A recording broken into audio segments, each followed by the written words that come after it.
Salut à tous et bienvenue dans un nouvel épisode du Front Office. On se retrouve aujourd'hui pour continuer notre série de bilan de l'intersaison de toutes les franchises NFL. On a fini le premier quart il y a 2 jours avec les Cowboys et Mathieu de Dallas Cowboys FR. Et aujourd'hui, contrairement à ce qui avait été annoncé, on ne se retrouve pas avec les Colts, mais on se retrouve avec les Bills. Pour ce faire, je vais d'abord être accompagné de Jérôme. Salut Jérôme. Salut Alex, salut à tous. C'est toujours l'exercice de réagencer le calendrier. On est comme la NFL, quand on a un match intéressant, on le met là. Et là aujourd'hui, on va se faire plaisir. Et aujourd'hui, du coup, on accueille Pierre de Bills France sur Twitter. Salut Pierre, comment vas-tu ? Salut les gars, merci pour l'invitation. Ici ça va très bien, ça va super. Très content de t'avoir avec nous. Est-ce que tu veux te présenter rapidement pour un peu tous nos auditeurs et puis pour tout le monde, quoi ? Yes, avec plaisir. Donc Pierre, 28 ans, sur le compte Bills_France depuis maintenant quelques années, 3-4. Donc on a un compte qui a été créé en 2017 par Guillaume, et donc il y a aussi Corentin sur le compte. Donc on est 3 sur le compte à faire des podcasts retrouvables sur Spotify et de partage d'informations des Bills et du live tweet toujours parce que ça reste le petit historique, quoi. Très cool, très cool. Et en tout cas, on est très content de t'avoir avec nous. On va refaire le format pour ceux qui nous écoutent pour la première fois. On revient sur la saison 2023 assez rapidement. Ensuite, on fait un cap sur l'intersaison avec d'abord la free agency, ensuite la draft, et on essaye de voir si ça peut faire mieux en 2024 qu'en 2023 globalement. Donc voilà pour la trame de l'épisode. N'hésitez pas d'ailleurs à nous suivre, nous, le Front Office, à peu près partout. Si vous nous écoutez sur Spotify, Apple Podcast, peu importe où vous nous écoutez, n'hésitez pas à vous abonner. On voit le nombre monter avec la série, ça nous fait toujours plaisir. Donc voilà, nous, ça nous permet de bien voir un peu le nombre d'abonnés, etc. Donc ça nous fait très plaisir. Et si vous voulez nous mettre un petit commentaire, une revue, etc., toujours, ça nous fait plaisir et ça nous encourage. Pour les Bills, du coup, on va passer sur la saison 2023. Vous avez fini en 11-6 et vous avez perdu au round divisionnel contre les Chiefs. Je vais laisser Jérôme d'abord un petit peu parler et après on aura pour la vue un peu externe, on va dire, aux Bills. Jérôme, toi, t'as pensé quoi de cette saison de nos amis de Buffalo ? Eh bien, comme toujours, c'était très très solide en saison régulière. Dans une division qui, depuis quelques années, se veut un peu plus compétitive, notamment grâce aux Dolphins. On aurait dû aussi y voir les Jets, malheureusement. Aaron Rodgers s'est blessé d'entrée. En tout cas, les Bills ont fait le boulot, une défense ultra solide.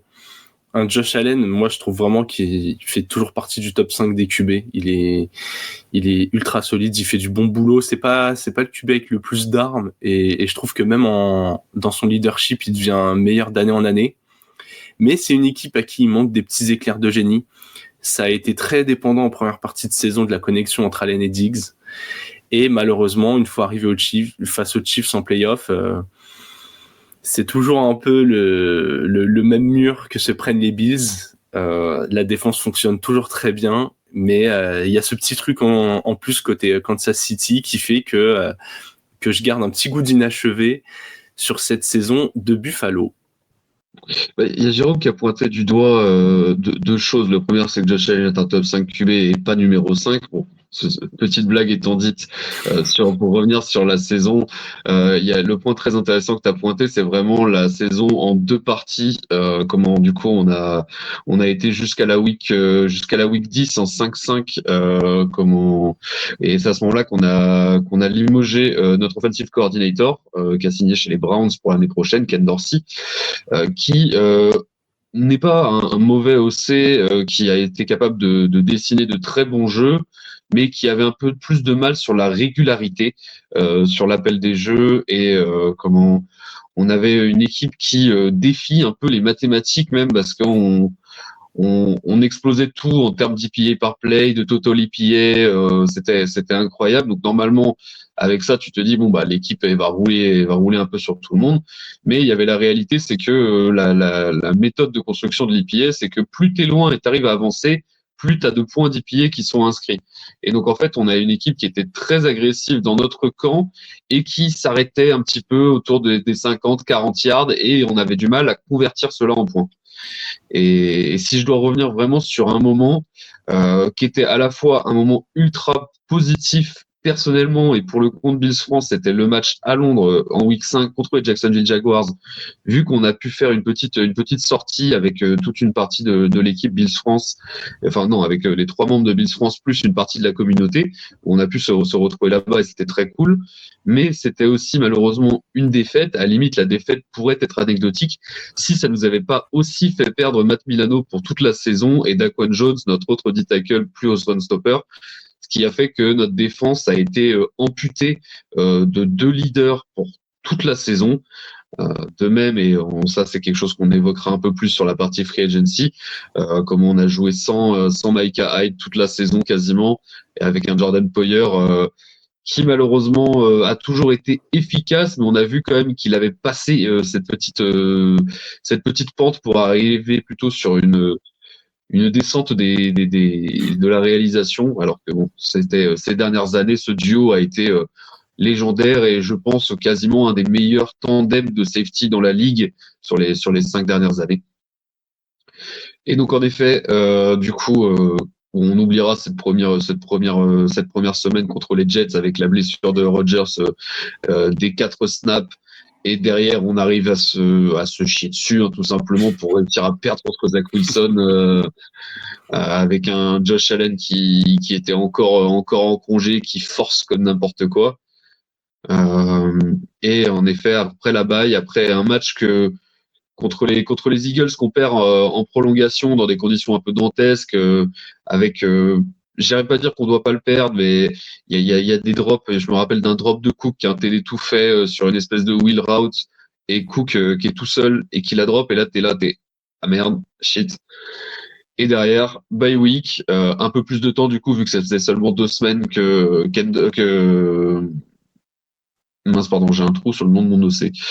Joe Brady. Ouais, voilà. Joe Brady qui du coup qui a fait le switch, qui était notre QB coach toute la saison dernière et la saison d'avant et qui du coup est passé offensive coordinator à partir de la week 11 et il a fallu la bye week pour un peu plus mettre un peu les mains dans le cambouis et voir un peu ça et on termine très bien avec cette victoire contre les Chiefs, contre les Cowboys avec une démonstration au sol. Je crois que Josh il a lancé 10 fois sur ce match, notre O-line a été incroyable. Oui, il a fait 94 yards à la passe sur ce match-là et c'était James Cook qui a tout fait à la course quasiment. C'est ça. Et derrière Chargers, Patriots et la division qu'on arrive à ravir aux Dolphins au nez et la barbe qui avait 2 wins et demi d'avance arrivés en week 10 ou 11 et on finit par ravir la division et pouvoir continuer à dire que l'AFC East est aux Bills. Un match un peu anecdotique contre les Steelers en wildcard et une défaite de pas grand chose encore contre les Chiefs où à l'inverse de la saison régulière, les Chiefs qui faisaient que dropper des ballons toute la saison régulière, là on a eu des catchs de MVS et compagnie, là où on a eu des Diggs qui droppent des balles grandes ouvertes alors qu'il était totalement ouvert. Malheureusement, c'est le jeu, le fait que tous les matchs en play-off c'est des matchs secs, si t'es pas là au bon moment, tu finis par perdre. Donc il y a un côté un peu décevant si tu regardes les attentes du début de saison et de pré-saison précédente. Mais quand tu vois tout ce qui s'est passé à l'intérieur de la saison, les blessures, les changements d'OC, tout ça, tu te dis bon, bah, on s'en sort pas si mal quoi. On se dit on aurait toujours pu faire mieux évidemment, mais on s'en sort pas si mal. Et comment derrière ça va nous amener à la free agency avec un gros changement, par des gros changements, des changements non significatif plutôt pour l'équipe. Jérôme, est-ce que tu as quelque chose que tu veux rajouter sur cette saison et sur la saison ou le parcours en playoff ou quelque chose de la part des Bills ? Ouais, non, mais je suis totalement d'accord avec le constat de quand tu prends la photo à la fin, finalement, c'est pas si mal. Surtout que je vais répéter quelque chose que j'ai dit dans l'épisode des Browns. Cette AFC, elle a quand même vachement la couleur des Chiefs. Et ça fait plusieurs années que les Bills sont, avec les Bengals, ce qui se rapproche le plus d'une équipe capable de faire douter les Chiefs. Déjà en être là, c'est pas si mal. Après, on aura l'occasion d'en reparler, mais attention de pas laisser passer le train. Ça va très vite dans les sports américains. Et j'ai quand même l'impression que sur les 2-3 dernières années, les Bills vont pouvoir regretter quelques matchs contre les Chiefs, quoi. C'est possible.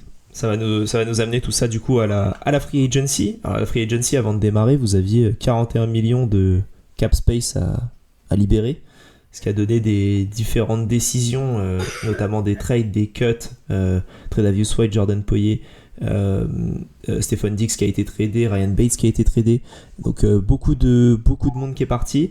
Avant de passer et de se concentrer peut-être sur le négatif un peu après, est-ce qu'il y a des moves dans cette free agency, Pierre, qui toi t'ont plu et où t'es assez content qu'ils aient été faits, que ce soit des départs ou des arrivées d'ailleurs?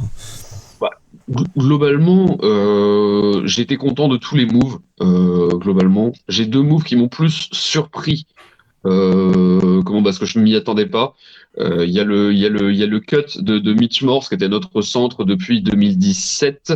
On savait depuis plusieurs années, tous les étés ça revenait qu'il était cut candidate parce que son salaire, tout ça.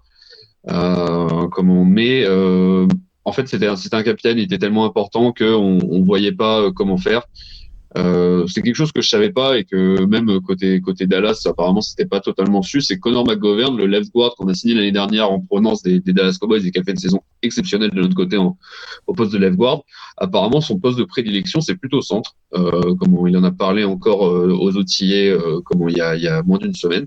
Donc, j'attends de voir avec positivité. C'est juste que le changement un peu du papa du groupe de la ligne d'OL qui part, ça nous a pris un peu par surprise parce qu'il y avait ce côté le financier, mais bon, le financier, on arrive toujours à s'en sortir. Et Diggs, où moi-même j'étais là en mode non mais il va finir, il va être retraité à Buffalo. Vu tous les messages qu'il peut indiquer, vu l'implication financière que cela a. Je voyais pas de moyen de faire. Apparemment, les Bills, pour pouvoir prolonger la période que tu as où tu es contender, on préférait faire ce choix, manger peut-être un peu de pain noir cette année avec un impact financier non négligeable, mais partir sur quelque chose de plus sain et d'avoir plus de possibilités à long terme. D'un côté, on peut se dire que récupérer seulement un TDD2 de l'année prochaine contre Diggs, c'est pas cher. Mais au final, c'est un joueur qui avait un gros contrat, qui sortait d'une deuxième moitié de saison où il était beaucoup moins efficace et qui a quand même qui a 31 ans, qui passe du mauvais côté de la barrière de ce point de vue-là, où il avait encore 3-4 ans de contrat. Il a réussi à accepter quand il allait trader avec les Texans. Les Texans ont totalement supprimé les 3 dernières années de son contrat. Donc là, il est en contrat, il est plus qu'en contrat d'1 an, donc il sera free agent à la fin de la saison. C'est dur, c'est dur. C'est surprenant parce qu'on voyait la connexion et tout ce que ça a pu apporter à l'équipe d'avoir un vrai leader en receveur, quelque chose que les Bills n'ont pas eu depuis des décennies même, on peut dire. Et ça amène une incertitude non négligeable sur cette saison, avec la question de qui va reprendre un petit peu, avec les Bills qui ont choisi une approche un peu plus moneyball, pour le remplacer, pour ceux qui auront la référence. Totalement. Et puis c'est vrai que pour revenir sur Stephon Diggs, t'as vu quand même un vrai changement de galaxie pour Josh Allen au moment où il arrive. Alors c'est lié à beaucoup d'autres choses, parce que Josh Allen, il a pas appris à lancer le ballon parce que Stephon Diggs était au bout de la route, mais c'est vrai que ça va être intéressant de voir aussi ce que Josh Allen peut faire avec sans arme numéro 1 aussi bien définie, même si ça se trouve, on verra peut-être que Kincaid prendra un vrai rôle. Keon Coleman, on pourra en parler lors de la draft, peut-être que c'est le joueur qu'il voulait absolument. Après, c'est vrai que tu remplaces du coup au moment de la free agency Stephon Diggs par Curtis Samuel et MVS, t'as un petit peu peur à ce moment-là, je trouve.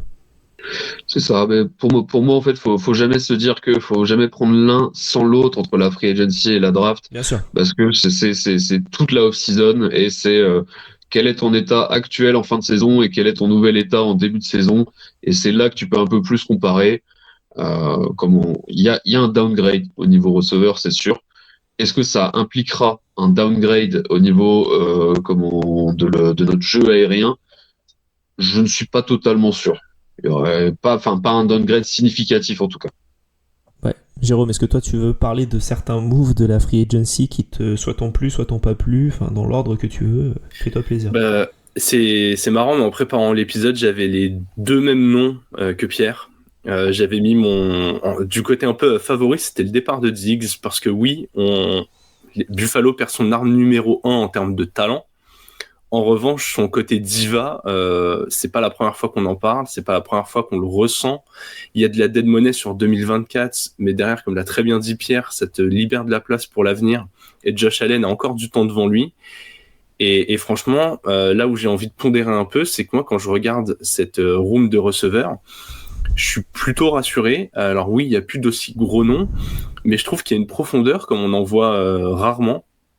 On a Khalil Shakir, on a Keon Coleman qui est arrivé à la draft, Curtis Samuel qui a été signé, MVS, Claypool qui est dans les parages, McCollins qui est un joueur que tu peux aligner sur un terrain, et même un peu plus loin tu peux aller jusqu'à KJ Hamler ou Andy Isabella qui ont régulièrement fait des rosters. Donc on n'est pas sur des énormes talents, mais quand tu as un joueur comme Josh Allen, que tu as une ligne offensive aussi solide que celle que Buffalo a toujours alignée, et que du coup tu as du temps pour lancer, franchement je trouve que cette variété d'armes elle est ultra intéressante.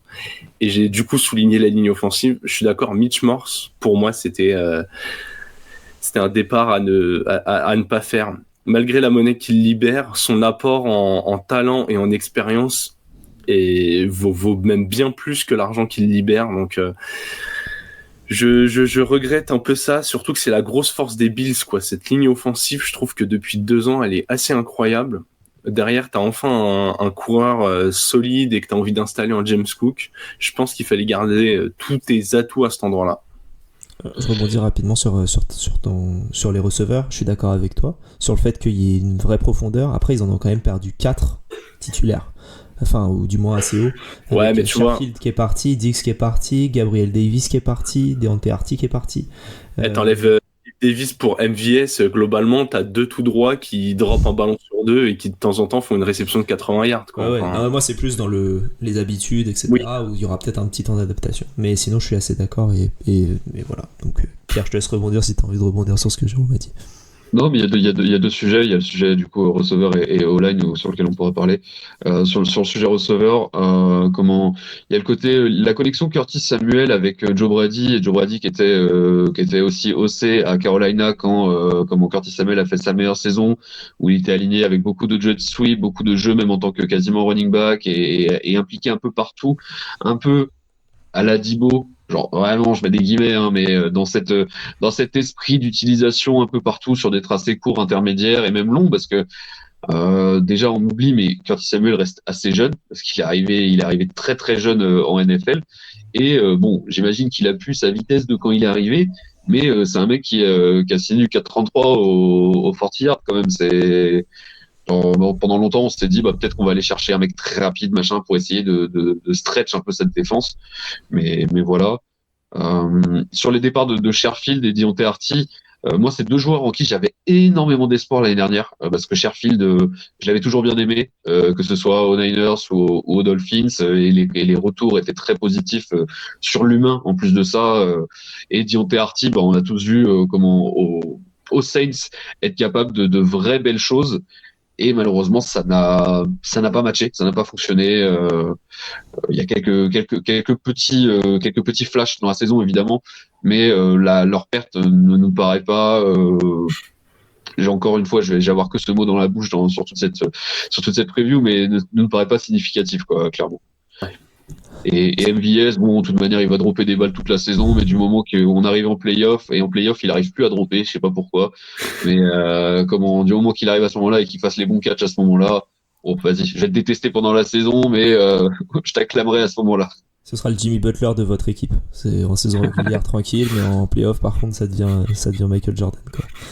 Donc, Est-ce qu'il y a d'autres joueurs dont vous voulez parler là maintenant lors de cette free agency? Il y a comment bon, sur la O-line on en reparlera, mais sur les signatures et prolongations, il y a deux prolongations qui ont été ultra importantes. C'est la prolongation de Taron Johnson, notre slot corner, qui est ultra important, qui défend la course aussi comme un fou, qui joue quasiment weak side linebacker sur certains plays, ce qui nous permet de jouer énormément en nickel. Je crois qu'on est quasiment l'équipe qui joue le plus de nickel de toute la ligue. On a la prolongation aussi de Dion Dawkins, notre left tackle, comme chose importante. L'année dernière, on se posait des questions un petit peu sur Dion Dawkins. On avait vu un vrai baisse de niveau. Bon, après coup, on a réussi à l'expliquer sur le fait qu'il a joué à côté de Roger Saffold pendant toute une année. Roger Saffold, c'était qu'un cadavre et il n'y avait plus rien. Là, avec Connor McGovern cette année à côté de lui, il a été incroyable. Donc très très bien de le prolonger et d'avoir ça. Il y a eu une prolongation aussi pour Daquan Jones, notre D-tackle, notre one tech nose tackle, qui a depuis son arrivée il y a 2 ans a été très très important. On avait un potentiel trou au début de la free agency sur le poste de D-tackle. Il nous restait que Ed Oliver sous contrat. Donc du coup, on a re-signé Daquan Jones, on a signé un D-tackle à la draft, on a fait des petits moves aussi. Il y a Sean Johnson, un ancien de Carolina aussi, et un ancien des Chargers, je vous ai perdu le nom, qui joue 3 tech et qui peut même jouer edge. Qui est un gars de Daquan en plus, et donc on a reshifté totalement cette room de defensive tackle. Donc pour moi c'est ça, il n'y a pas d'autres gros points. On a évoqué McCollins qui est un joueur qui fait le taf. On a reprolongé Jay Penessa, qui était un jeune joueur drafté qu'on a vu totalement progresser qui est pas encore à un niveau full starter, mais qui est un très bon rotationnel defensive end, qui était parmi le top 10 des joueurs avec le plus de batted pass de toute la ligue, alors que avec des pass break-up, pas des batted pass, alors que c'est un D-end. Je crois que c'est le match justement contre les Chiefs où il a dégoûté Pat Mahomes, où à chaque fois que Pat Mahomes voulait aller dans le flat, t'avais les grands bras de Penessa là qui étaient en train de le gêner là. En même temps, je crois qu'on a un petit truc pour les DN avec des grands bras entre lui et Rousseau, des espèces de frics naturels comme ça. Et à côté de ça, bon, il y a le plus anecdotique, mais on a ramené Mitch Trubisky pour être notre backup, qui était chez nous il y a 2 ans, qui a été prendre un joli petit contrat chez les Steelers, qui a pas fait la totalité, mais bien pour lui d'avoir été prendre un peu d'argent chez les Steelers et qui revient en backup à nouveau. Il était bien en backup chez vous, c'était pas mal. Et puis c'est comme ça qu'il avait pu avoir son poste d'ailleurs aux Steelers. Tout à fait. C'était assez étonnant. Bon, il y a un joueur dont je veux parler parce que c'est vrai qu'on parle d'attaque, on parle de défense. Moi, Special Team, je suis un peu déçu de Nyheim Hines qui parte de chez vous parce que je trouve qu'il faisait beaucoup le taf. Je sais pas si vous avez quelqu'un avec qui vous avez réussi à le remplacer. Mais avec cette nouvelle règle de kick-off, je trouve que tous les moves de retourneurs qui sont très bons, soit c'est un bon move, soit c'est un mauvais move. Et là, du coup, le voir partir aux Browns me fait un peu de peine pour vous. Enfin, moi je suis content parce que je suis pour les Dolphins, donc ça m'arrange, ça fait 2 retours de moins, de matchs en moins où on peut se faire ouvrir, mais voilà, donc juste cette partie-là, je sais pas toi ce que t'en penses, Pierre.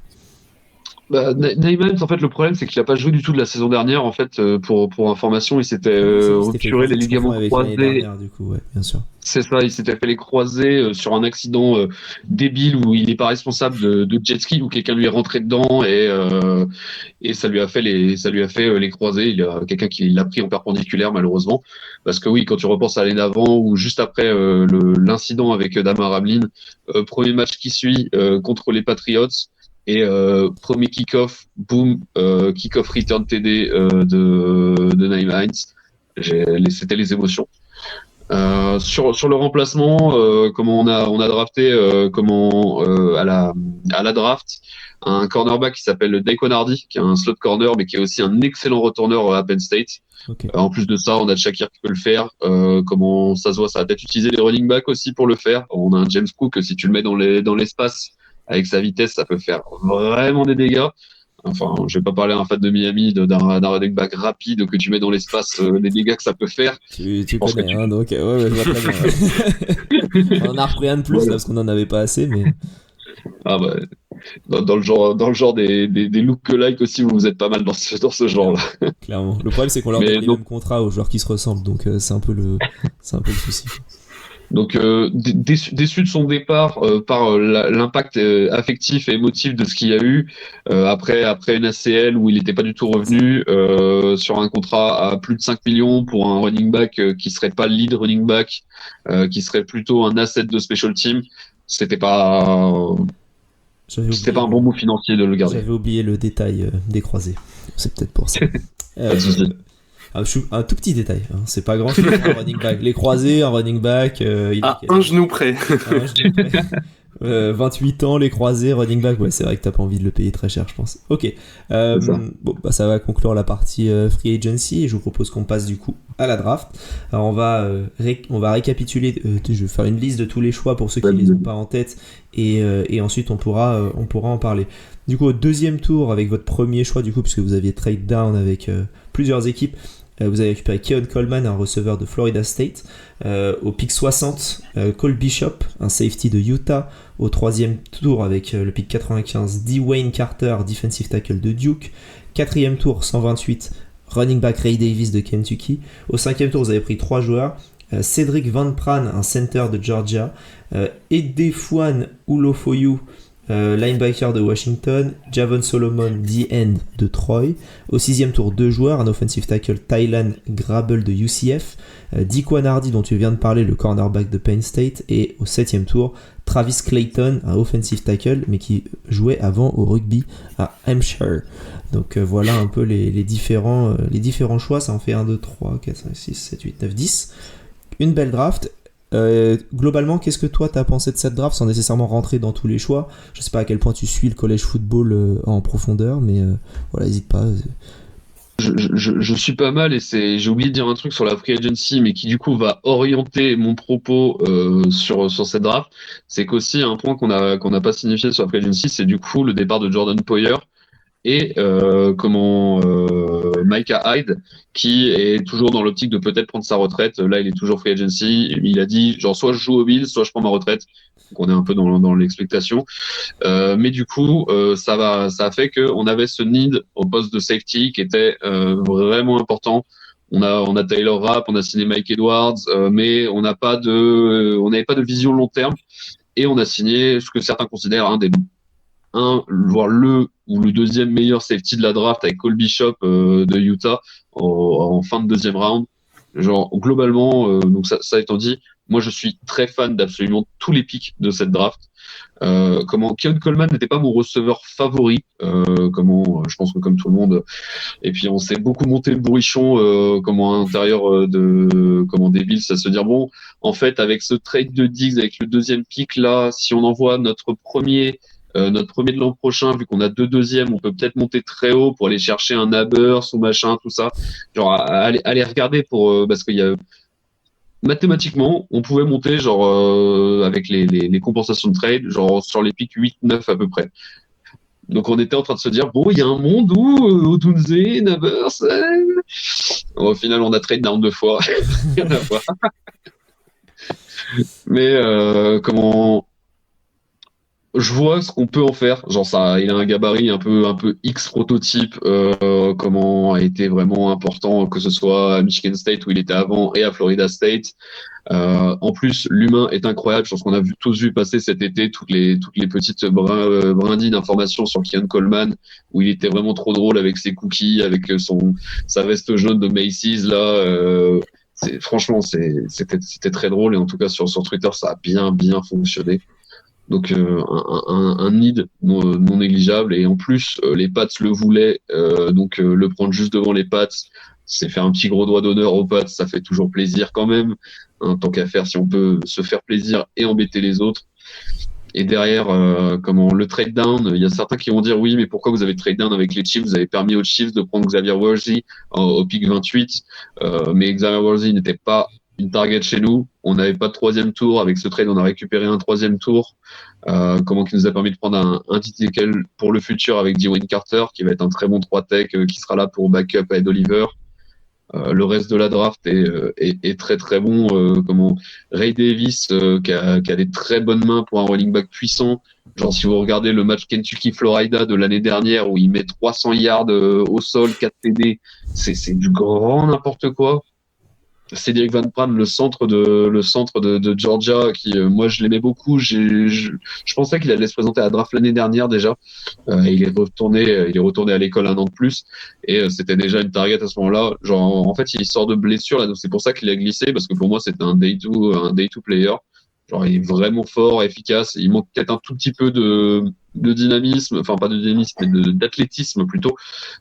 Mais genre sur tous les fondamentaux du poste de centre, c'est validé nickel. Elufosio, du coup le linebacker de Washington, grosse saison de Washington l'année dernière comme champion nationaux, attends, j'ai un doute s'ils sont champions, mais en tout cas ils sont en finale. J'ai un vrai doute et je vais pas rechercher tout de suite. Et en fait, ça rentre dans le moule des linebackers qu'on a pris récemment, qui ressemblent un peu à Matt Milano. On a fait le choix avec le départ de Tremaine Edmonds l'année dernière de partir sur des match-up linebackers avec Matt Milano, Terrell Bernard. Il y avait Dorian Williams de Tulane qui a été pris à la draft l'année dernière. Là, cette année, des fois, Ulofosio. On a du coup des linebackers qui sont capables de défendre en homme à homme sur des receveurs un peu slot, un peu twitchy. Derrière Javen, le Edge de Troy, qui est une petite fac, mais qui est le mec qui avait fait le plus de sacs de FBS de l'année dernière et qui va nous apporter sur des reps vraiment pass heavy, où c'est obvious passing down. Le mec va être vraiment embêtant et va en plus apprendre. On oublie parce qu'il s'est blessé et tout, mais il va apprendre sous les conseils de Von Miller. Bon, pas mal. Il y a pire comme personne pour t'apprendre tout ça. Je sais plus si j'oublie un pic ou pas. Non, c'est bon. Hop, et donc derrière le fin de 6e round et 7e round, où donc Decon Hardy que j'ai parlé un peu plus tôt, qui est slot, on n'avait pas de backup slot efficace en plus d'être special teamer.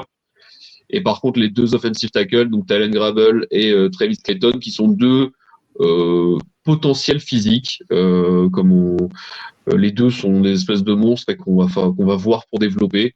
Un peu à la Spencer Brown, notre right tackle qu'on avait pris de deuxième division c'est pas Utah, mais c'est une fac dans l'Utah, c'est une fac de FCS dans l'Utah. Le mec avait très peu d'expérience et aujourd'hui est un très bon right tackle avec des dimensions monstrueuses. Et donc pour Travis Clayton, même le dernier point, c'est que pour rappel, je sais pas si vous l'avez évoqué sur vos autres previews, mais cette année toutes les équipes ont le droit à un slot dans leur practice squad de l'International Pathway Programme. Donc un mec étranger, je mets des guillemets, mais non formé dans le circuit NCAA, qui ne compte pas du coup dans la limite des 15 du practice squad. Et donc le Buffalo a choisi de le pick avec ce dernier round pour avoir en fait le choix prioritaire plutôt qu'aller négocier post draft en UDFA. Ça s'entend totalement. De toute manière, la possibilité qu'un 7e round fasse les 53 était quasi nulle. Là, c'est vraiment un choix prioritaire pour se dire bon, c'est lui qu'on veut pouvoir développer. Sans avoir à négocier avec d'autres, voilà. Viens dans le froid de Buffalo et va pas vivre en Californie. Voilà, tu pensais que t'allais être tranquille, et ben non, voilà, Ouais, le mec est un rugbyman anglais, comme moi qui suis rugbyman, même se rouler dans la boue, viens dans la neige un petit peu, ça te changera, ça sera même un peu moins dégueulasse. Si tu mets une petite table, il pourra sauter dedans et ce sera Voilà. Jérôme, est-ce que toi t'as des joueurs en particulier que tu voulais mentionner ? D'abord, je tenais à dire que je suis fan de leur draft. Franchement, je trouve que Buffalo a bien assuré. Il y a beaucoup de bons coups. Si j'avais un bémol à mettre, c'est presque sur Keon Coleman, en fait, où j'ai l'impression que Pierre l'a bien dit, mais Buffalo s'est retrouvé le cul entre deux chaises. C'est est-ce que on monte et on tente un rush sur un des 3 gros talents qu'il y avait, et si on descend, jusqu'où on descend pour avoir les profils qui peuvent nous intéresser. Je ne connais pas du tout l'humain en dehors des vidéos qu'on a pu voir de Coleman, mais je ne suis pas convaincu parce que j'ai pu lire ou voir du joueur. Et du coup, voilà, c'est le seul choix où je suis un peu perplexe.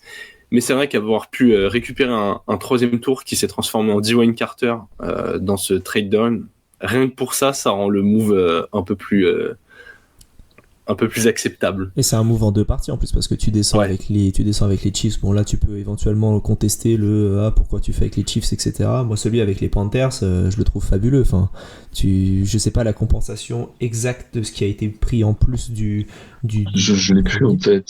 parce que c'est vraiment comment dire, les Panthers étaient au pick 33, les Bills étaient au pick 32 après le trade, et les Panthers veulent absolument monter pour au final prendre Xavier Leggett, qui visiblement n'était pas une target de beaucoup de monde. Alors certes, t'as la 5e année en option qui peut valoir le coup de monter pour si jamais le joueur est très très bon. Mais voilà, moi cette deuxième partie-là, de descendre d'un pick, de prendre ton temps, de bien choisir ton joueur, je pense qu'ils ont pris la journée pour y réfléchir et de se dire, bah en fait c'est Keon Coleman qu'on veut.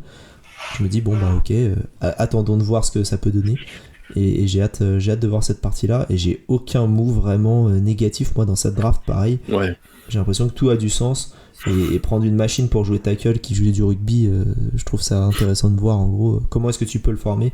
Beaucoup de joueurs qui passent du rugby au foot américain en ce moment, comme l'a dit Pierre. Et c'est intéressant moi je trouve ça très intéressant de voir la transition entre les deux. Même vous, chez les Bills, pendant un moment, vous aviez Christian Wade. Ouais, bah, si tu veux la petite histoire, moi qui viens du rugby, c'est lui qui m'a fait me décider sur les Bills. En fait, quand j'ai commencé à suivre le football américain, j'ai fait attends, mais j'avais pas cette histoire-là d'un rugbyman qui tentait l'aventure au NFL. Et du coup, voilà comment j'ai choisi les Bills, hein, tout simplement. Très bien, bah t'as une bonne idée, je trouve, parce que ouais, ça. Bonne pioche, ouais. Et puis là, il est bon en ce moment en rugby. Ouais, il a été très bon au Racing l'année dernière, et là il a signé non pas au Wasp, à Gloucester, je crois, en UK. J'ai retrouvé le trade du coup avec du 32 au 33. En fait, on n'a pas récupéré de pick supplémentaire, mais on a fait un pick swap. On a échangé du coup le numéro 200 contre le numéro 140. Donc on est remonté de quasiment 2 tours. On est passé du fin de round 6 à tout début de round 5. Ouais, pour au final aller récupérer du coup le center de Georgia. Ouais, Van Pran, ouais. Qui va être en plus une bonne pioche, quoi. C'est pour ça que le trade est merveilleux. Enfin, de ce que j'ai pu lire partout de son profil, il est parfait un peu en premier remplaçant, comme c'est Allegretti chez les Chiefs, qui a un peu ce rôle-là. Qu'il y ait plus maintenant, Allegretti. Ouais, qui y est plus maintenant. Mais du coup, je le vois tellement dans ce genre de profil où dès que t'as un trou, tu le mets et il va faire le boulot, quoi. En tout cas, j'ai hâte de voir Antoine Dupont, running back des Chiefs. C'est la prochaine étape. Et pour revenir sur la partie comme tu évoquais, Jérôme, sur le entre-deux chaises, c'est vrai que c'était vraiment la vision qu'on avait aussi d'une vision fan. Après, à prendre avec des pincettes, vu que c'est toujours des discours post-draft. Mais Brandon Beane, du coup, le general manager, a dit qu'ils n'avaient même pas regardé à trade-up parce que c'était trop cher. Donc après info intox parce que c'est de toute manière de la conférence de presse post-draft, donc on sait très bien que en post-draft tous les general managers ont eu le joueur qu'ils souhaitaient, donc voilà, à prendre avec des pincettes, mais je partage quand même l'information.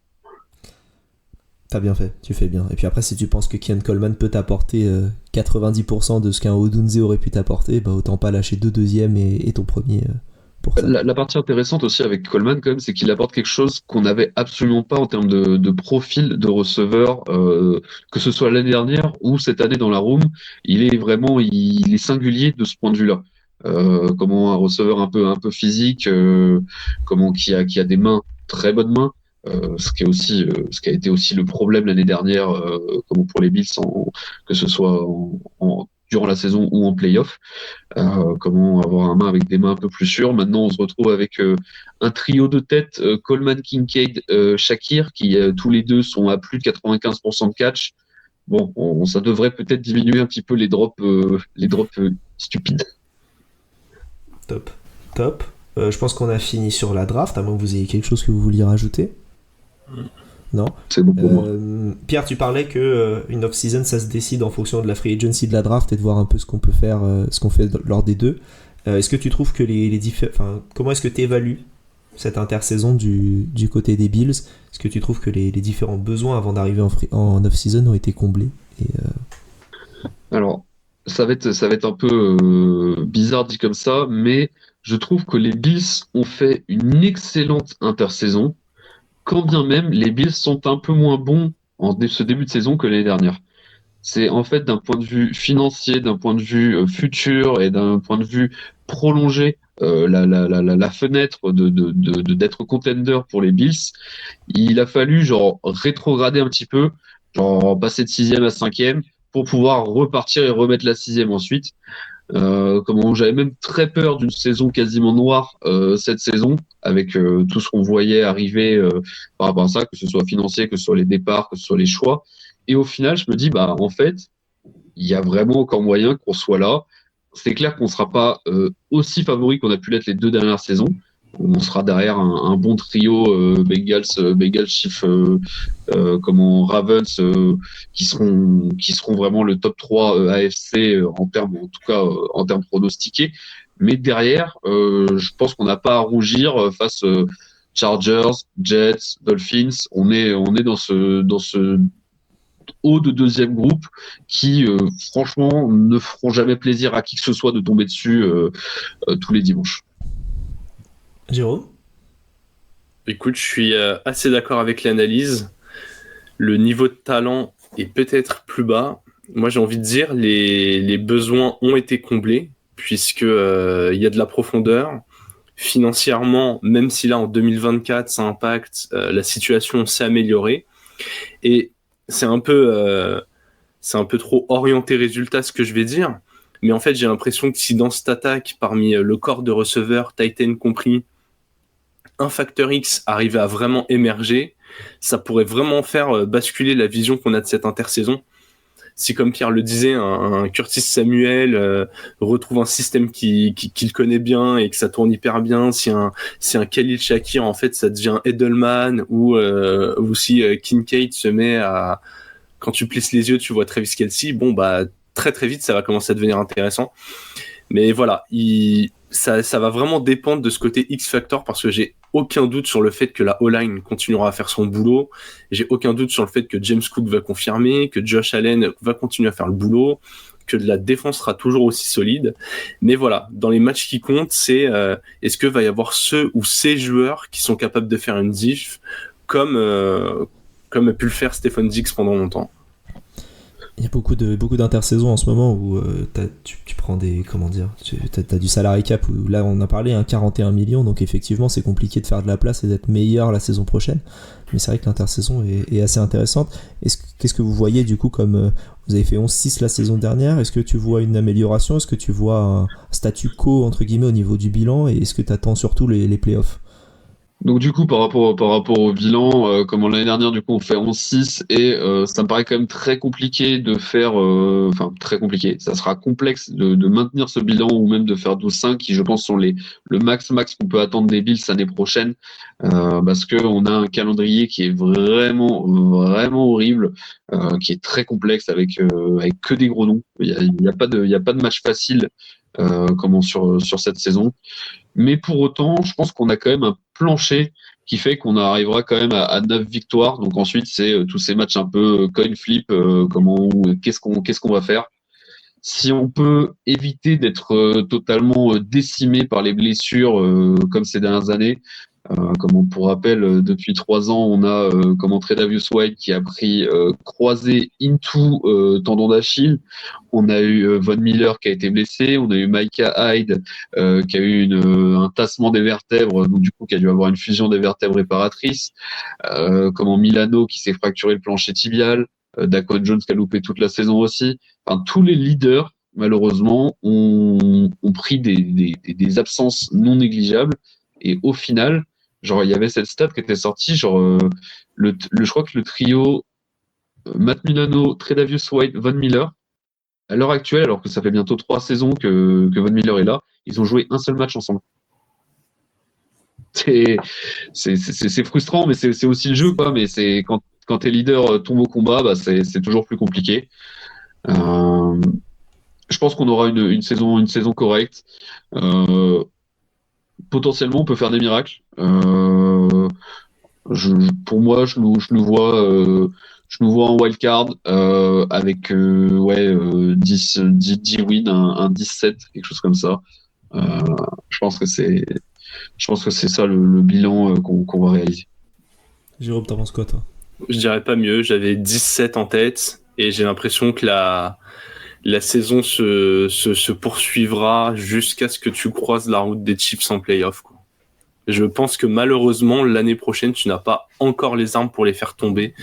Peut-être même que tu as moins les armes pour les accrocher tout de suite avec leur montée d'expérience. Mais je les sens pas inférieurs aux autres candidats. Je suis pas rassuré par les Bengals. Je suis pas rassuré par la capacité des Ravens à franchir le cap. Je pense que les Texans, ça va être dur de confirmer. Enfin, il y a pas mal d'équipes comme ça où finalement, en dehors des Chiefs, t'as l'impression qu'en fonction de comment ça se goupille, tout le monde peut le faire. Mais c'est vrai que la marche Chiefs paraît un peu haute. C'est ça, et le truc frustrant avec les Chiefs, c'est que quand tu regardes les dernières confrontations, ça fait 2 ou 3 ans qu'on les bat en saison régulière, mais qu'on les perd en playoff. Quand tu regardes les dernières défaites en playoff contre les Chiefs, bon, l'année dernière, bon, ça se joue pas à grand chose. La défaite d'avant, c'est la défaite qui va en overtime, en wildcard, où on fait absolument de la merde, disons-le, en défense, et on autorise le field goal qui nous amène en overtime, alors qu'il y a cette fin de match incroyable où les deux équipes se répondent, où Josh Allen est sur un nuage, on met 2 TD en 1 minute 30, quelque chose comme ça. Enfin, c'était totalement improbable. Et bon, l'année d'avant, où on était en finale de conférence, ou c'est l'année d'encore avant, il y a peut-être un trou entre les deux, j'ai un doute là-dessus. Où là, par contre, il y avait pas match, c'était la 2e saison titulaire de Josh quasiment. Bon, là, il y avait pas de discussion. Mais alors qu'à côté, en saison régulière, ça fait 2 ans qu'on les bat en saison régulière. Et pour la première fois cette année, pour la première fois depuis que Pat Mahomes est en NFL, il va venir jouer à Buffalo enfin en saison régulière, parce que ça faisait beaucoup trop longtemps, on fait que aller jouer là-bas. C'est frustrant que ce soit eux qui ont l'avantage du terrain en playoff ou le calendrier qui fait que c'est eux qui nous reçoivent. Et donc là, on va enfin le recevoir.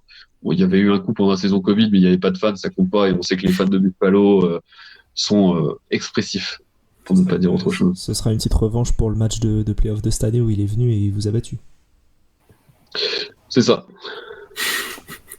Mais il remue le couteau dans la plaie.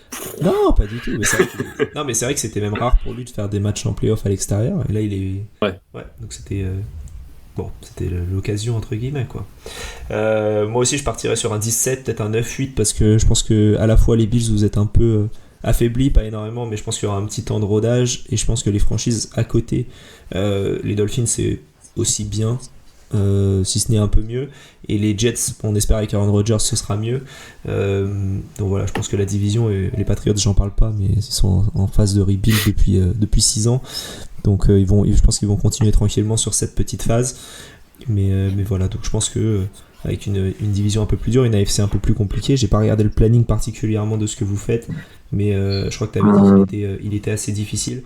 C'est ça, on reçoit les Cards, on va chez vous à Miami, on reçoit les Jags, on va chez les Ravens, chez les Texans, chez les Jets. Ouais, ça, les trois à la suite, ça risque de faire mal. Ouais. C'est ça, on reçoit les Titans, on va chez les Seahawks, on reçoit Miami, on va chez les Colts, on reçoit Chiefs, on a une bye week en 12. Moi, j'aime beaucoup la bye week en 12, c'est une bye week au bon moment. Ensuite, on reçoit les Niners, on va aux Rams, on va aux Lions, on reçoit les Pats, on reçoit les Jets et on va aux Pats pour finir. Ouais, t'as des petits stretches qui sont vachement difficiles où qui vont vraiment te tester. C'est limite 3 matchs de playoff à la suite. Enfin, dans les 6 premiers matchs, quand tu joues, je compte pas Arizona tout de suite, mais tu joues Miami, Jacksonville, Baltimore, Houston et les Jets, les 5 matchs là, t'es pas à l'abri d'une grosse chute de tension à un moment et que ça fasse mal. Mais voilà, je pense que c'est les Bills, quoi. On parle pas des Falcons par exemple, où ça risquerait d'être un petit peu plus compliqué. Là on parle quand même d'une franchise qui va en playoff tous les ans et qui gagne sa division assez régulièrement. Je lance une petite hot takes. C'est si les Bills arrivent à faire 12 victoires, même si c'est pas le bilan le plus haut de la AFC, Josh Allen sera MVP. Si t'atteins les 12 victoires, ouais. Parce que si vraiment t'amènes cette attaque, ce matériel-là à 12 victoires dans cette AFC de malade avec ce calendrier-là, c'est vraiment qu'il aura fait une saison où, à mon avis, vous allez vous régaler. Non, c'est clair. Et pour continuer sur ta take, je pense qu'avec 12 victoires, vu les calendriers AFC un peu dans tous les sens, il y a même des chances que tu sois first seed, hein. Avec 12 wins cette année, vu Pas comment tout le impossible. monde se tape les uns sur les autres, c'est il y aura pas de first seed à 14 wins. Enfin, c'est une vision à l'instant T, mais je pense pas qu'il y ait besoin de monter aussi haut en termes de wins cette année pour avoir le first seed. Très probable. Est-ce que vous voulez rajouter quelque chose sur cet épisode? Non, c'est bon pour moi. Ben, Juste merci à vous pour l'accueil.